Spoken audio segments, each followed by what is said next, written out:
chats, believe it or not. I'm Lisa Stearns, Vice Chancellor for Marketing and Communications for the Institute, and I'm here with Senior Vice President Tim Cross. We're very pleased today to welcome UT Knoxville Chancellor Dondi Plowman. And morning, good afternoon, whatever it is so far. Good morning, and I know you'll be sharing some valuable information with us about reentry plans for the Knoxville campus. We're also asking everyone to please stick with us to the end because we do have a new video to show you that features our UTIA family talking about how we've dealt with this coronavirus pandemic. As reminders, please keep your audio muted so that everyone can hear the conversation. You can use the chat function to post any questions you might have for Dr. Cross or Dr. Plowman. And also you can send those to me privately if you don't want your name associated with that. That function is working. And as a reminder too, a recording of this session will be made available on our coronavirus website. And you can find that at utia.tennessee.edu. So Tim, before we start talking about issues that are related to the coronavirus, I know you'd like to share some information about leadership changes that will be made as of June 1st. Yeah, I thought we ought to start there. And good morning, everyone. Thanks for joining us again. I want to say a special thanks for Dondi to carving time out to join us this morning as well. Before we jump in and revisit coronavirus and all the things that have been happening there, I thought it would be really helpful to spend just a minute talking about the change. If you've been seeing email this morning, you've noted that Dr. Burns has indicated a desire to step down from his responsibilities as dean, and that we've got a couple of interim appointments lined up for that. I'd like to give Robert just a moment to share in his own words what that change is all about, and let you hear from him personally about why he would like to make this change. So, Dr. Burns, I'm going to turn it over to you for just a minute. Mike Stanley may have to unmute you. Okay, thanks, Mike. I think you've got me unmuted. Can everybody, you hear Dr. Cross? Very good. All right, thank you so much. Well, I think as many of you have likely seen on the email that earlier today I shared that I'll be stepping down as Extension Dean effective June the 1st. As some of you may be aware, my wife and I began caring for my mother and my father in our home about a year ago. And after my mother's passing last year, we made a very conscious decision to continue to personally care for my father. And we know that it was the right decision. We have no second thoughts about that at all. But over the past few months, my father's illness has continued to progress, and it's become clear that his care going forward will require greater assistance on my part than my responsibilities as dean would allow me to provide. And after a lot of reflection and prayer, I have recognized that there are many people who can serve as dean, and many who are willing to do so, but I'm the only one who can fill the role of a son to my father at this time in his life. So there's a season for everything. I've served in the university administration for the last decade. It's the right decision for me to move into a stronger service role to my family at this time. I want to personally thank Dr. Cross for the opportunity to serve as assistant dean, associate dean, and dean over the past 10 years. I started my career as an ag engineer and had no notion that I would administer anything. So I appreciate the opportunity to serve that I've been given. On June the 1st, I will return to my faculty role in Biosystems Engineering and Soil Science Department. Until June the 1st, I'll continue to work hard as Extension Dean and work as a member of the UTIA leadership team as we work together on return to our normal operations for Extension across the state. And I'd just like to share my sincere thanks with each of you for the support and friendship that you have shown to me over the years. It means more to me than I can ever express in words. And so, Dr. Cross, thank you for allowing me to make this announcement as part of your fireside chat this morning. I know you have a busy agenda. Thanks, Dr. Burns. You know, Robert and I have worked together since 1994, and we're going to continue to work together. And he's got my full support, trust, and confidence throughout the next month as we start to transition his responsibilities. Any of you that have responsibilities caring for a parent have some notion of the challenges and the stress associated with that. Want to support Dr. Burns in this change, certainly, but also recognize he has accomplished many, many good things for the Institute, for UT Extension. Thank him for that. His decade of service as an administrator has been invaluable, and we really want to work with him every way possible as we make this transition. And so let me, you know, we could spend a good long while talking about this, but let me just indicate in the interest of time, we have thought this through. This wasn't something that occurred overnight, obviously. We've already asked Dr. Scott Senseman to consider serving as interim extension dean, and he's agreed to do that. Likewise, we've been in conversation with Dr. Gary Bates, who has agreed to serve as interim department head for plant sciences. So I think we've got a great plan in place. We've got some great leaders lined up to make sure that this is a smooth transition, to make sure it's one that isn't disruptive to our faculty, our staff, our stakeholders, our students, and one that enables not only Dr. Burns to really carry out his personal commitments and responsibilities, but one that also enables our organization to continue to advance. So I know you'll join me in supporting all of those leaders as we move forward. All right, so that's this morning's announcements, Lisa. Very good, and thank you. So getting to coronavirus, which has consumed so much of our lives, the state is giving us guidance on re-entering our workplace. What are some of the key points that you understand from those guidelines? Let me just summarize very quickly, and then we'll move you know, into other topics. But if you've read Governor Lee's Executive Order 30, basically it says this is a plan to return to work safely, but it emphasizes a gradual reopening, phasing in of returning to workplaces. It emphasizes continuing to follow CDC guidance for sanitation, use of face masks, social distancing, no groups of more than 10. So in many ways, it's not a lot different than what we've been doing. It emphasizes everyone who can work remotely should continue to work remotely. And again, that's just as we have been, so not a lot of differences there. It also emphasizes protecting high-risk populations, those who are most vulnerable, anyone more senior in years, and with particularly with underlying health conditions need to be protected. And it finally indicates that our 6 metro areas really should come up with their own guidance for reentry to the workplace. So that includes places like Memphis, Nashville, and Knoxville. But for the rest of our 89 counties, they're to follow, by and large, the state guidance. So that's what the executive order says in a nutshell. And one particular point I'll emphasize is that Governor Lee has indicated that the state's employees will not be returning to work until the end of May, May 28th, unless they're prevented from carrying out their responsibilities in person at their workplace. So largely the state's posture is not going to change significantly over the next 4 weeks.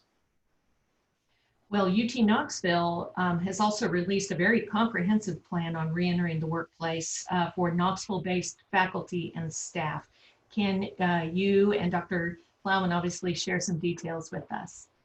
I'll set the stage and then turn it over to you, Dondi. Let me just say I've been a part of the cabinet and the policy group that's developed these recommendations, but I get no credit for any of it. Great group of people, and they've done a great job. If those of you on campus have seen the detailed plans released that will guide us here on campus, I think you'll agree with me. They're very thoughtful, they're very comprehensive, and they answer a lot of specific questions, I think, about what are we doing, when are we going to do it, and how are we going to do it. I won't go through every bit of that. Thankfully, we have the person that's going to oversee all of that with us this morning. It's been a pleasure to work with Chancellor Dondi Plowman over the past year almost, and in particular, these last several weeks, we've spent a lot more time together than probably Dondi would care to remember. But That's not true. It's great to have you with us today, Dondi. And I didn't know if you might want to just touch on some of the highlights of Sure. the campus plans. Thank you, Tim, Lisa. Thank you for inviting me to be part of this. And Robert, I want to say to you also, thank you for your leadership. I'm looking at him like I'm looking, he's looking at me. Robert, thank you for your leadership. And you know, your dad is lucky to have you as a son. And those moments you have with him right now are truly special, and good for you for recognizing those. And we just applaud you. So thank you. I want to remind you all how we have been making decisions up to this point. I tell people that my predecessor, Jimmy Cheek, had the foresight to hire an emergency operations manager, which is Brian Gard. And so while we were not prepared for the pandemic, we did have a structure for making decisions that we were somewhat prepared with. And that emergency operations center has consisted of over almost 50 people who've been meeting daily since the end of really January, not daily, but probably starting in early February, meeting almost daily. And now we're still meeting. It's made up of 6 teams of people. They're organized around logistics, planning, communication, different topics, representing the whole campus. There have been lots of UTIA folks. Tim and his colleagues have been representing the policy group as we've made every single decision, trying to make sure we move thoughtfully. So we found ourselves now at the point where the governor has said some businesses can start to come back. What does that mean for us? People began to ask us what's happening at the university. So we rolled out the plan yesterday. We want to be thoughtful about returning to campus. And so we have laid out this phased process. And I want to reiterate and ask for everyone's help and partnership in the fact that there's no script for how to do this. There's no guide. We are making it up as we go based on the best information we have. And so we want to be careful. And we also, at the beginning of this, we said we had three principles. One was we want to help people stay healthy and hopeful. And the healthy part of it, we know that's the healthcare professionals are guiding us. The hopeful part is also important.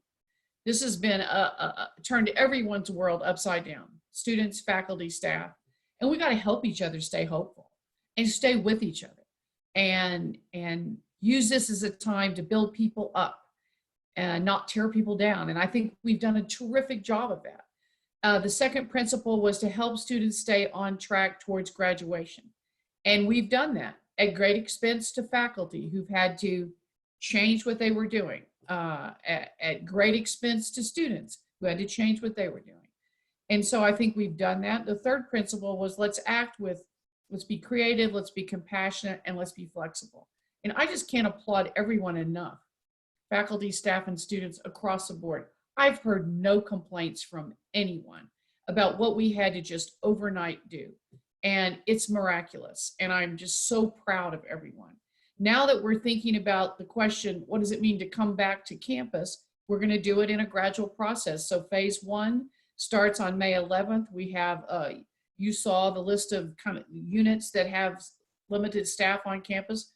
A lot of them primarily police, utilities, facilities, workers, getting the campus clean and ready. We've got the issue of getting students' things still moved out of the dorms so that we can deep clean all that space and be ready for the return of students to a new normal, we hope, in fall. You know, we've got this reimagining task force, which I established. It's got 71 people on it, and they are doing great work at trying to look at 3 different scenarios. What if we come back physically, face-to-face, but we know that's going to have to be adapted to probably some in the classroom, some virtual, some face-to-face. How do we organize classrooms where people are 6 feet apart? So there's good active work going on. What would happen if we had to all of a sudden go online again mid-semester in the fall? And finally, what if we had to do everything online? We are really planning for and looking towards people coming back, but it will be different. And honestly, it's probably going to be different for us until we get this vaccine. And so we're just going to all have to figure out a new normal. So coming back this summer gradually, if you can't work effectively at home, you should tell your supervisor you want to come back to work. But if you can, we want you to continue to work from home. And it's going to be people working it out with their supervisors. So that's the part we just got to be flexible and try to make it work. I'll just stop right there, Tim. Great. Thank you very much, Dondi. And I think you can hang on with us a little while. And if there's some specific questions, you know, I'm going to throw all the hard ones your way. Just be okay. Yes, a great reminder that if you would like to ask questions, be sure to post them in our chat function. So obviously UTIA is a statewide organization. So what about plans for College of Veterinary Medicine, which is obviously needs to run a little differently from some other parts of our organization, and our other off-campus locations? Yeah, so here's sort of our approach, and it was relatively easy to say to everyone, we're all going home. That part was real easy and straightforward, but the reentry process is much more nuanced, and as Dondi said, it's going to be much more sort of site-specific, if you will. So our College of Veterinary Medicine is really working hard to develop new plans that would phase in more of their services and more of their students over time. Dr. Thompson, Dr. DeNovo, Dr. Souza, and their whole group are working on those and communicating, I think, regularly with faculty and staff about those. So they'll follow a baseline set of procedures consistent with the rest of our campus, but obviously due to their work environment and due to their educational requirements and so forth, they'll have some different procedures that they follow as well. So College of Veterinary Medicine faculty, staff, and students will get their guidance, you know, from Dr. Thompson and his team with regard to how they phase up their operations. Likewise, for our UT Extension off-campus offices, that's really going to have to be determined through our Extension administrative team. Our task force that's been working on behalf of the Institute has provided some recommendations after yesterday's meeting to Dr. Burns and his leadership team. And so we're looking to identify some specific recommendations and guidance for our Extension off-campus offices and hopefully make those available later today. And they'll emphasize many of the same things that you've just heard discussed. We're not announcing all hands back on deck. That is not the approach. Again, it's going to be phased. It's going to recognize that different counties may be in a slightly different situation. Some counties, the county mayor may have proclaimed we're open for business, you know, effective today. Other counties may not be in that posture yet. So we've got to be really cognizant of our local environment there. That makes it a real challenge, but we're a flexible group, so we'll work with our county offices to serve local needs, but also first and foremost protect the health and safety of our employees and those we serve as well. And the same story for Ag Research. Our off-campus offices will be getting some additional guidance from Dr. Hongwei Shin and his team, including Dr. Barry Sims and Dr. Dave White. Dave White has been integral to the development of our research plans on campus, campus-wide, working with the Emergency Operations Center and working with the Office of Research on campus. So Dave's been integral to that, and we'll scale up research following the overall campus guidance, following then again our off-campus guidance that Dr. Shin and his team will provide, and we hope to have those recommendations, which came through our UTI task force later today as well. So I know many of you are probably thinking, golly, why don't we have all this already in place? As Dondi said, this is a shifting, dynamic environment. We really wanted to make sure we were in alignment with the whole campus, with what we did. So we held off to finalize anything, making sure that we were in alignment with the overall Knoxville area plan, and then we'll share the more detailed guidance just as soon as possible. And if all goes well, you'll get a message later today that will direct you to some of those things. So For our off-campus folks, you'll get that guidance. And finally, if you're in a position where you read that guidance and you say, I just don't know what I'm supposed to do, talk to your supervisor. And that's where we've got to start. This has to be dealt with on an individual basis. If you're not comfortable with what you're hearing, or supervisors, if you're not sure what guidance to provide, talk to your regional supervisor or your next in line, if you will, or talk to Doug Bonner or one of our HR team members. Let's make sure and emphasize, we got to stay in touch on this. We got to communicate. If you're not sure, or you're uncertain, or you're not feeling safe or healthy with regard to what you think is expected, reach out and talk. Don't just assume you've got to do something that is totally counter to what you believe is in your best interest or the best interest of those you serve. So I hope that helps a little bit. So with that, wrap up our sort of remark session, Lisa, and if we've got some questions, let's move on to those. Well, we did have one question submitted. Our group's kind of quiet today. And that the question is, when people return to buildings on the Ag campus, and I would assume this would include the Knoxville campus as well, can employees be sure that offices and restrooms have been cleaned according to CDC guidelines? I can take that one. One of the reasons it's so important that people use that exception process, let us know where you are. If you're wanting to, that's exactly the reason. So if you are someone who feels like you can't do your work at home and you need to come back, you and your supervisor need to put that request in, and mainly that's one of the big reasons. So we know where people are and we can make sure cleaning's happening. Tim, anything you'd add to that? No, that's exactly right. So again, for those on campus, you saw the announcement that basically says, we expect you to continue to work at home, but if you have to come back to campus, there's a process that you can request an exception. And that's the very reason why, is that we, first of all, know what building you're in and who you are, and then we can take care of facilities properly based on that information. And that can be done as a group. It doesn't have to be person by person. Again, you can work with your center director, your department head, whoever your supervisor is, to address those things and make sure we get everybody accounted for that does have a need to be on campus periodically or even regularly. So somebody wanted follow-up on a few of the comments, and that was, if state employees don't go back until the end of May, wouldn't we follow those same guidelines? But I think you were saying that is essentially what we will be doing. Yeah, that is essentially what we'll be doing. Again, I think the governor's guidance is, if you can't do your job from home, now's the time to come back. But if you can do your job from home, do it from home. So I know that's not a black and white answer. It's not a, this is what employee A should do or shouldn't do. It really depends on individual circumstances. And it depends upon how productive and successful you've been in carrying out your responsibilities. Dondi, anything you'd add to that?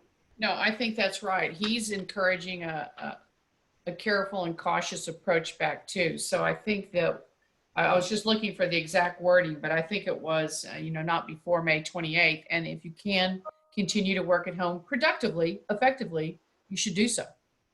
So we feel like we're following essentially the spirit of what he's trying to do as well. Now, our goal, I will say this, we put out there at the end of August, why did we pick August 10th as the day where we want to be full blown back operating? I don't want to say like we were before, because it's not going to be like we were before. We still want, and into next year, we want people who are vulnerable to stay home and work at home. And we want people who are caring for those who are vulnerable to be able to have a lot of flexibility with their supervisors. But August 10th is when Knox County schools go back in session. And we know that people have childcare issues. So just trying to be sympathetic, let's get our work done, but also be attentive to the fact that summer camps have gotten canceled. There's no school. We got to help people get back to work in a way that's reasonable. And a follow-up on extension employees. The question is, are extension employees considered within the state guidance as well? Should they expect that the May 26th would be a soft date for return unless the governor changes his order? Let's see, I'll take a stab at that. I'm not sure I'm going to get it right as it was asked. I think we'll indicate that we'll move from one phase to the next with a minimum of 14 days in between phases, and make sure that we're not seeing increases at a local level in the number of active cases. And so that means it could be very different in one county versus another. And in one county, after a couple weeks, after 14 days, we may see no active cases at all. That may, provide a signal that we should consider at least phasing up additional services. We may see in another county that active cases have increased, and therefore we can't progress to the next phase. And in fact, it's possible we may have to back up a phase if we see spikes in cases. So I'm not sure. I'm trying to rethink what that question was. And I think the question was, is this going to happen for sure every 14 days? And the answer is no. And it may well be 28 days before we make a change. We'll just have to monitor data and see as we go along. So here's, let me make sure, Robert, anything you want to add to that?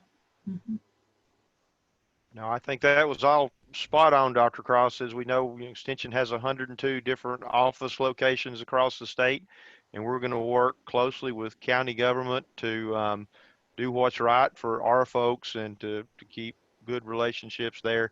And we'll do it as you've indicated. The plan that the task force has developed, I think it's excellent. And using a data-driven approach to doing what's best to keep our employees and our clients safe. Great. Here's a question about vacation. And this person asks, we are about to enter a common time when staff takes vacation. At one point in time, if staff were going out of state and had to self-quarantine for 14 days before working from home, will that still be something supervisors need to continue to implement? Yeah, I think that's something, again, we still need to be careful about that. If you're planning a vacation in New York City, I think that's a scenario where we might say when you return, we'd really encourage you to spend a couple of weeks at home, even if it's on your personal time in terms of the vacation. So for right now, remember our travel restrictions are still in place through July 31. And I think for personal travel, it's again a conversation with your supervisor. If you've gotten in the car and driven to Lexington, Kentucky and come back again, and you don't believe you've been in contact with any positive cases, I'm not sure it's critical to have a 2-week isolation period. But again, if you've been on an airplane and if you've routed through Atlanta or Seattle or whatever, that's probably a different conversation. So it's really difficult to give a hard and fast answer there, but let's be on the safe side if we are going to take a stance on that. And if we're still working remotely to the extent possible, staying home for 2 weeks following leave shouldn't be a problem anyway. Dondi, have you had that question? No, I think you handled that exactly correctly. Thank you. So this person asks, if a case of COVID-19 is confirmed on campus, how will that information be disseminated? That's a great question. I don't know. I don't have the answer to that yet. That's part of, so what we've done up to this point, we announced the first case, if you remember. And then but we were very careful not to reveal the person's identity or, risk the confidential nature of that. So we didn't say where the person worked. We then decided when we knew we'd be having more cases, we have not announced them all. And I couldn't even tell you right now how many we've had. It hasn't been that many. I know this summer we had 2 students who were isolated for symptoms, tested, but didn't have it. 2 students that are in our dorms. But But that's a great question. That's part of these procedures we're going to have to get figured out for fall as people come back, is how will we notify people? And we will be doing, tracing, and hopefully the testing will be, the turnaround will be much quicker, so that we can, and we'll have to participate in the tracing. Early on, the health department was doing that. Our local county health department was doing that. So that's to be, more on that to come. And that goes Good back, question though. it goes back again to having a good record of who's on campus, where are That's they, right. and then us knowing who to contact if there is a report of a positive case.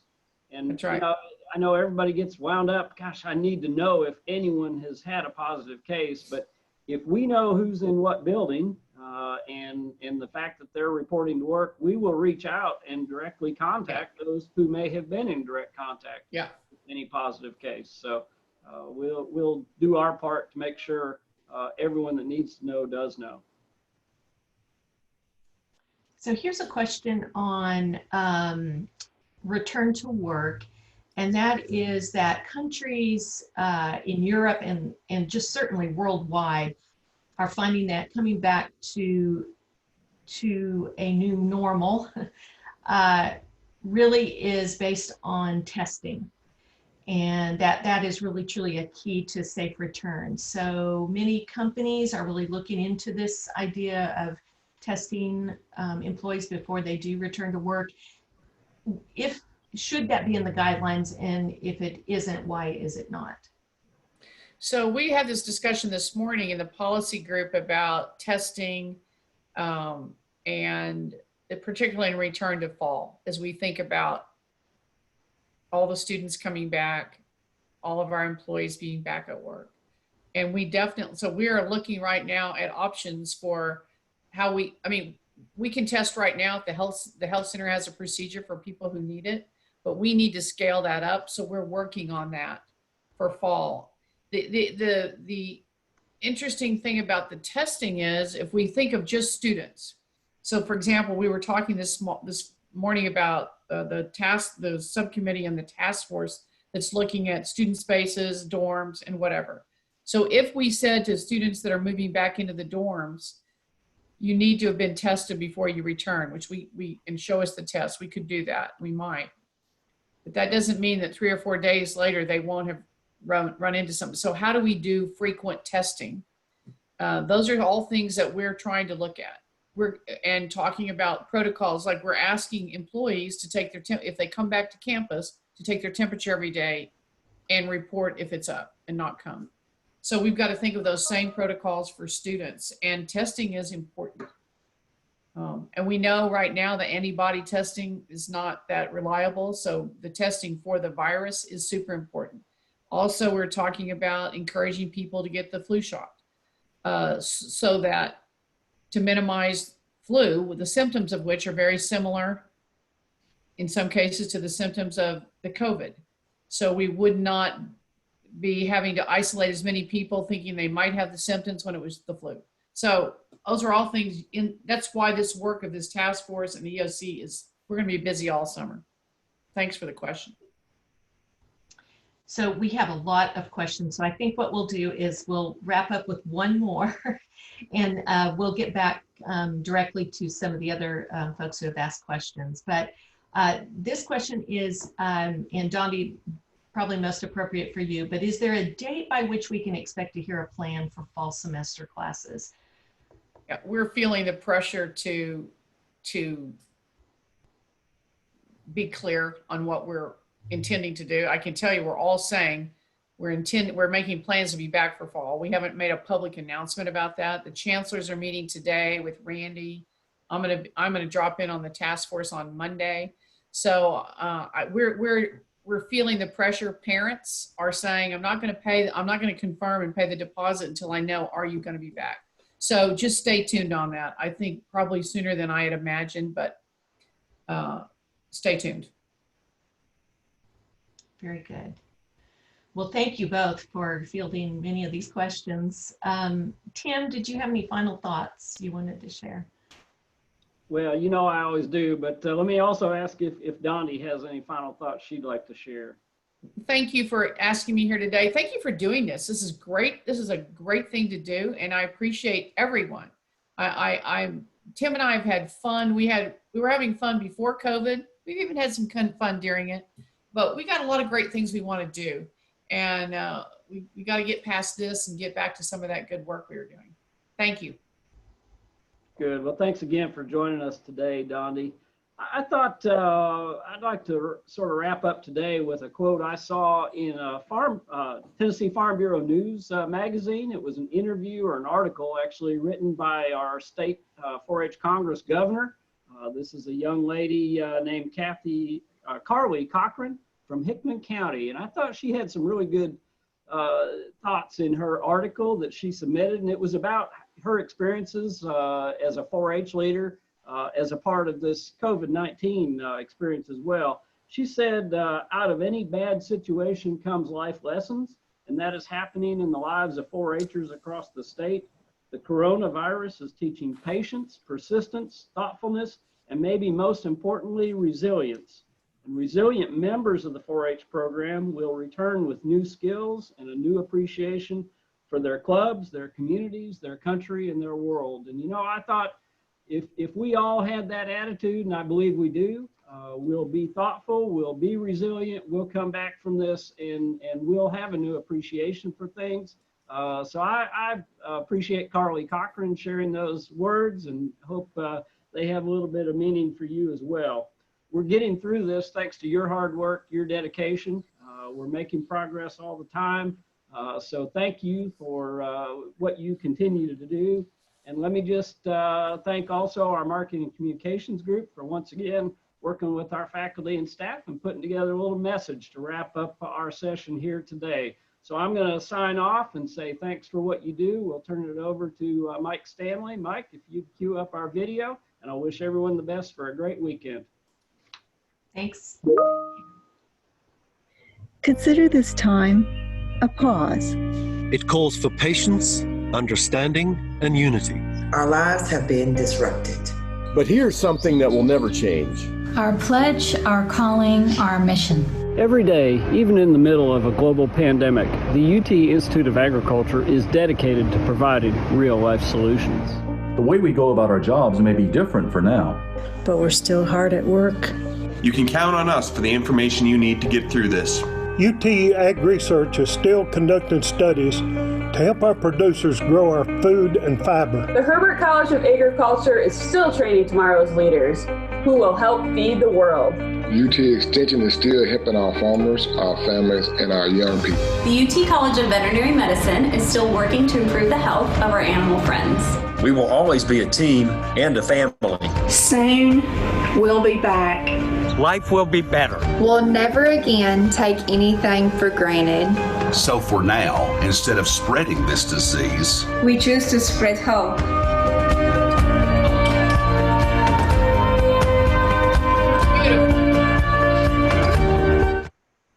Beautiful. Great. Thanks, everyone.